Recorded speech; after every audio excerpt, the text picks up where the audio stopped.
This is your daily market review for Wednesday, May 8th, 2024. Let's go.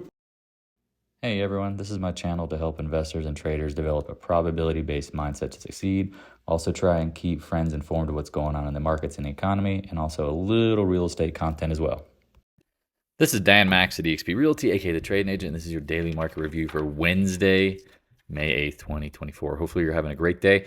Interesting, choppy, sloppy day, kind of all over the place. As we talked about, the data is going to be lacking, and it was going to be one of more of those markets where it's going to be choppy and sloppy before it turns over, in my opinion. Earnings, for the most part, is done, at least the major earnings, except for NVIDIA next week, and then you have OPEC CPI for bigger portions of, importance next week. Sorry, choosing weird words there. So this is kind of like a filler week, and in my opinion, I could see a pullback. I could see some chop. I don't really see it going much higher at this point. But again, next week is going to be the key. I mean, the Fed fund futures are not anticipating a rate cut until November.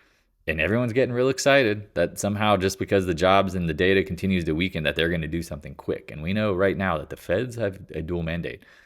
Unemployment, low unemployment, and low inflation. Well, inflation is too high, and unemployment, the way that they're manipulating it seems too low. So there's no way they're cutting rates anytime soon. And again, if they do cut rates, it's because things aren't good. Anyway, just get into the data. Let's check it out. Check out the levels. Let me know how I can help. Again, posting everything as I can. Yeah, Airbnb, ARM, after hours.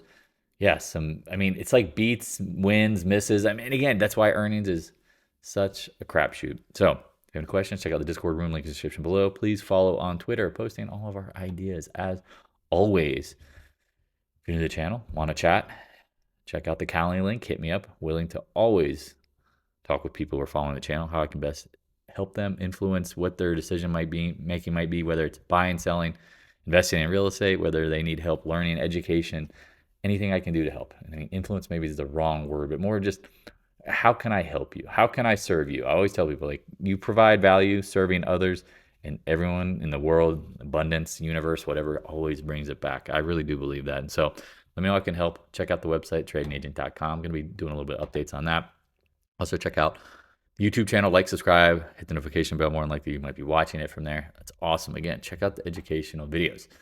So going into it, like I said, November is potentially the first rate cut. I know September was getting a little squirrely. Yeah. But it's July. Again, I try to look at this carefully. And so September, November window. It used to be November, December. Keep an eye on it. Bitcoin, we talked about lower lows, lower highs, holding levels. However, now you've got to hold the 61,000 level again. Oil coming back into support. Nice little bounce there at the 79 level. Again, I've talked about this long term. I like commodities. I just think the Feds, when they pivot, that's when the money goes all in. That's when liquidity flows. And when liquidity flows, oil, gas, natural resources, commodities will all rally. But in the near term, I don't think there's much upside unless geopolitical risk comes in, because again, there's demand destruction. There's a thing called demand destruction. It's interesting. Someone was asking me, what do you think about oil's downside? I'm like, well, since the election in 2020, it's basically been up and holding up.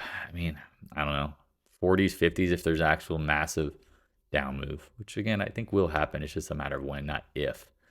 Natural gas, again, we like natural gas. At $1.50 or $40, whatever the heck it was, there's no downside at that point, in my opinion. But again, if the market does pull back, they will throw the baby out with the bathwater. All right. Dollar, we talked about holding up. Again, posted this channeling. Looks like a channel holding the 200-day. So far, so good. TLT hits the range lows. Gaps down today. Again, this was resistance box. Okay. The market does not like higher rates. It does like lower rates, but again, lower rates come when things get bad. Think about it. That's when the Feds are going to start cutting. Not because everything's hunky-dory. Remember, they did got to stamp out inflation. The VIX said, watch it fill the gap potentially. Once it started pulling back in significance, there you go, gap fill. Again, I think there's no, what's this way? The low risk trade is now shorting, selling calls out of the money, hedging. I don't know why you wouldn't be doing it. We talked about the VIX bottoms first. Well, now you've got a 4-day range. Keep an eye on that. SPY tightening up. right? We talked about it gapping down this morning. It filled the gap, which again is impressive. But if you look at this, this could be a pivot point, right? Doji in the middle. Here's your left, your doji, right. Left-right combo. Keep an eye on it. QQQ, left-right combo with cheese. Same thing. Pivot point. Just keep an eye on it because I would not be surprised. Now, it doesn't mean I have to melt down immediately, but to me, it feels like a near-term pivot point. You definitely see it with IWM, right? Big, long hammer, gap down, no buying. Dia high, Dia low. Holding up again. This is the one that was, in my opinion, down more. So, okay, holding up. Give it credit where credit's due. Gold. Watching the 20-day. I mean, again, I love gold, love silver, all these names. But when you look to the left, you see these big bars with volume. To me, those look like the tops. Now, I'm not talking about like it's going back to like prehistoric gold and silver levels, but no, it seems like it's going to be digesting. We talked about how the second quarter seasonally is terrible for metals. No one ever listens. That's fine, whatever. GDX, again, I like dust here. We talked about it. Dust in the like mid sevens seems like a gift. GDXJ, again, when you look at them, you go, huh, you can't ignore these bars. So at worst, consolidation. Best, I mean, it could be a pounder. That's why I like the downside action potential. AEM, holding up. Got to give it credit. AG, I mean, we like AEM long. Like, these are names that are going to be holding up. In my opinion, look great in the long term. I mean, I like Royal Gold too. I mean, I'm just kind of scrolling through some of these names. I like Wheaton, Precious Metals. I mean, this one's been holding up. I like FNV. Again, these are all names. I'm just kind of scrolling through them that have been doing well, but we need to see. I mean, this is the thing. Like, when they throw the baby out the bathwater, then that's the gift. Newmont, this thing's a behemoth turd, but fill some gaps. I mean, this thing, we talked about it bottoming down here, and this like was a professional gap to start a move. Now this feels like a novice gap, and it's just going to give it up in time. Pass.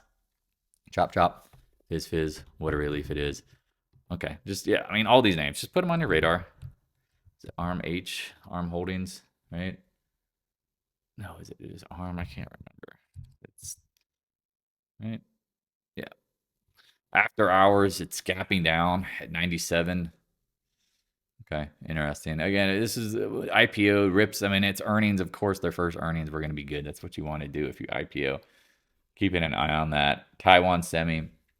Again, I like this thing. Pops. Any pops. I mean, maybe if we filled this gap, mid 140s seemed like a very secure, easy short with tight stops. Now, remember, in NVIDIA next week, we get it. Micron, you've got a 3-day range, watch levels. Again, I think there's more risk to the downside than upside. What does that mean? It means more potential action potential shorting certain names. AMD has been a dog. NVIDIA, I mean, it's just holding up. Got to give it credit. I mean, but the short spot is right here.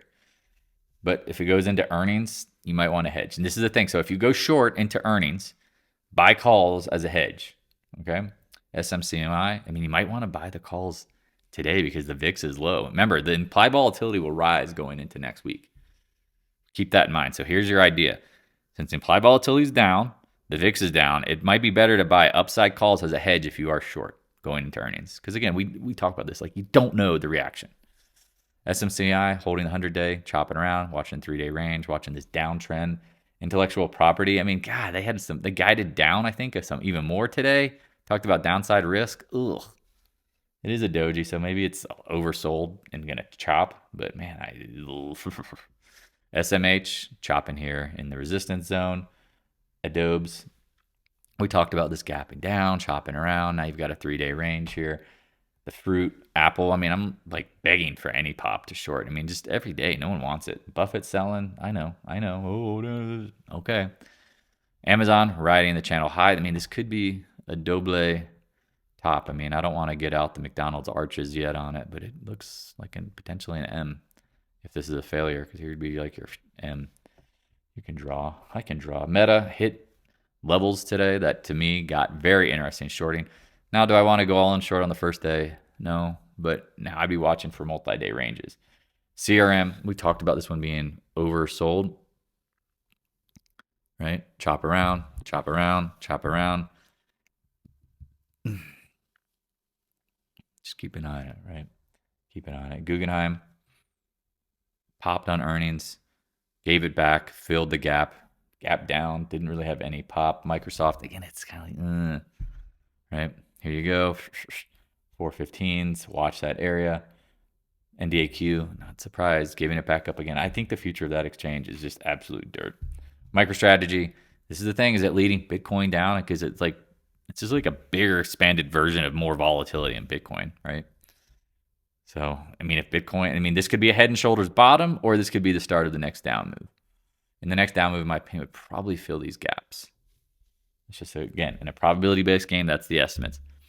Netflix, interesting today. Blows out, stops, fills the gap, and then closes right at the gap. Worth watching. Roblox, that could be more of a V-top than, say, like shorting Meta. Here you go. That looks like a pivot point to me, y'all. Sorry. Pan W, I mean, really thought it could break out, but it's like, we'll see. It's up here. This area matters. I'd be watching that 100-day tight. Good old Tesla. I mean, this thing's garbage. I mean, again, it's one of those things, like, I wouldn't be shorting this thing. But, I mean, at some point, you pick it up at the right price. I just don't have any desire to pick it up here. DKNG, we've talked about this one. Right, short special from J Solstice 45 is looking good. Airbnb after hours is at 146 on the gap down. Keep an eye on it. Again, I mean, it's earnings is a crapshoot. Costco, this one's tough. I'm just passing. I don't know. Starbucks, yeah. We've talked about this thing being oversold. It's just a turd. I mean, broke the channel, broke the trend line, everything. It's just. Okay, good luck. If you want to like score some shares or try to trade it, great. I mean, I know Dutch Brothers came out today, and I think their earnings were up 10. I mean, the stock was up like 10, 12%. That's the winner. FedEx, here you go. Look at this, man. You got to love moving averages. Hits the 100, 200-day moving average after going from 290 down to 258. Okay, that makes sense if it bounced. Caterpillar, if it doesn't, that tells you a lot. If it just melts right through it like butter, Caterpillar, chopping around. Nucor. I mean, we love all these names, but let them come in. Let them come in. Right? Letter X. I mean, I think they will get bought out by somebody at some price. Which one? I don't know. Keep an eye on it. VALE. Chopping around. Again, we like these levels, but again, just let it play out. Let these names, let them just throw everything out with the bathwater. Arrow. I mean, watch the 21s. CCJ, I've said, and I'm on record, I don't like when Goldman Sachs upgrades at the highs because they love selling their shares to their clients. It's crazy. CF, gap down on earnings. Again, we like ag names. Let them come in. I mean, I'd love to see this with a 60 or 50 hand, like a low 60, 50 handle. Mosaic, we talked about like being oversold due to bounce. Okay. NTR, same kind of thing. These names are down a little more, but they're going to, I mean, in my opinion, just chop around. Aaron, aluminum. We love aluminum long term. I just don't think there's much of a trade here. I mean, these big choppy ranges. XLF, okay. Chopping in the chop zone. Does it need to fill the gap? I mean, keep an eye on that, right? Good. JPMO, I mean, that's, I thought was leading the Dow today. Look at this. 3 points. Fills the gap. Okay. Impressive. I mean, this is what's so hard about trading. You expect it to go down because, again, banks hold all of the debt. They hold all of the ticking time bombs and all of this, right? Morgan Stanley, Morgan holding up. Bank of America chopping around. Goldman Sachs, again, I talked about this. Like, if you own a Marcus account, they're making new all-time highs. Your Marcus account is probably in good hands. KRE, we talked about the 50 level being kind of a problem here. Chop, chop, chop, chop, chop. XBI, another growth name, like Baby Bios. Like, that's an economic growth indicator. Look at them acting like crap. Solaire, nothing. Gap down. Sedge, gap down. Chopping around. ENPH, I'm sorry, I'm moving fast. It's just, there's nothing to say about it. I mean, like, short these names at certain levels. We talked about First Solar is an interesting short up here. Multiple day range, a longer wicks, gap down. Okay. Keep an eye on that. It might be your pivot point right there. HYG, as I've said, you've got to be high to your mind to want to buy that stuff. Corporate debt. Oil, chopping around. Okay. Natural, I mean, it's oversold near term. Natural gas, nice little rally. Again, I don't like the UNG. The KLD was the short in the low 80s, upper 70s. So far, so good. XOP, again, we talked about oil and gas names. The junior's been leading down. Lower lows, lower highs potentially. ExxonMobil, which should, was looking like it was going to break out, chopping around. CVE, we like the junior name here long term, but kind of look like they're in consolidation mode. Valero, we talked about the gasoline names leading down. They don't look good. right? Going into like Memorial Day, driving season, not looking so hot. Occidental, we talked about Buffett selling calls at the highs and selling puts at the lows. Oops, right? EQT, again, we like them. Pullbacks, let these names come in. Don't chase them. And last but not least, Flex LNG. Again, I like Flex. I mean, I think we are going to be natural gas exporters. Congress has been loading it for years. All right, if you have any questions, please check out the Discord room. I appreciate everybody. Again, your goal here is to make profits, turn them into passive income and properties. Let me know how I can help. Always here. Let me know what you need specific help with. Like, dial in, hit me up. I'd love to chat. Love chatting with the people who are involved in the channel. It's always a great time. You guys are like family.